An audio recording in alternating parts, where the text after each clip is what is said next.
सिया राम, जय जय राम, जय श्री राम। प्रणाम श्रोतागण।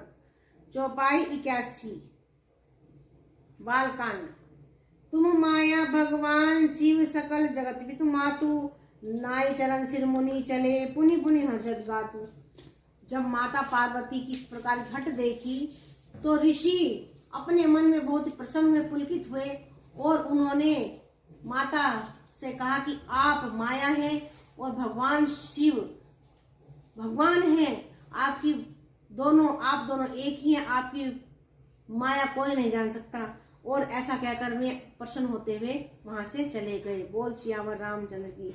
जाय मुनि भिमंतु पठाए, करे बिनती गिर जहीं ले आए। बहु सप्त ऋषि शिव पन जाए, कथा उमा के सकल सुनाई। प्रसन्न होकर वहां से प्रसन्न होकर पार्वती जी के पास से प्रसन्न होकर ऋषि हिमालय जो पार्वती के पिता थे उनके पास गए और उनसे हाथ जोड़कर विनती की कि हमने बहुत परीक्षा ले ली शिव पार्वती की, लेकिन अब उनको शिव ही उन्हें वर के रूप में दे दीजिए। बोल सियावर रामचंद्र की जय।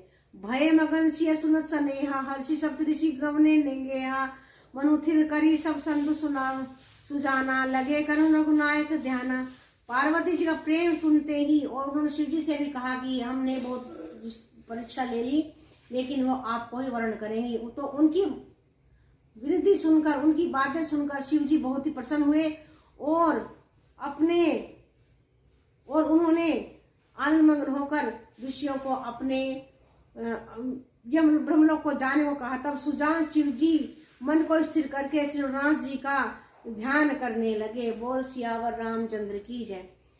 तारगु असुर भौते काला, भुज प्रताप बल तेज विशाला। ते सब लोकपति जीते, भय देव सुख संपत्ति रीते।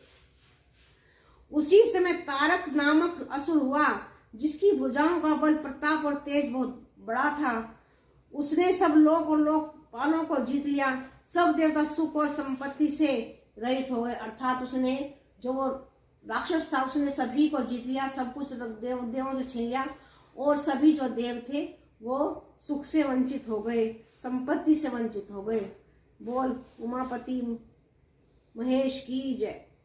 अजर अमर सो जीत न जाई, हारे सुर करी विविध सत लड़ाई।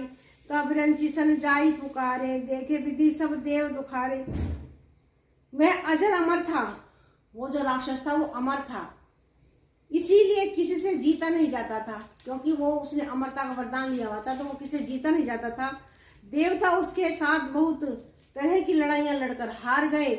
तब उन्होंने ब्रह्मा जी के पास जाकर पुकार मचाई। ब्रह्मा जी ने सब देवताओं को दुखी देखा। बोल सियावर रामचंद्र की जय।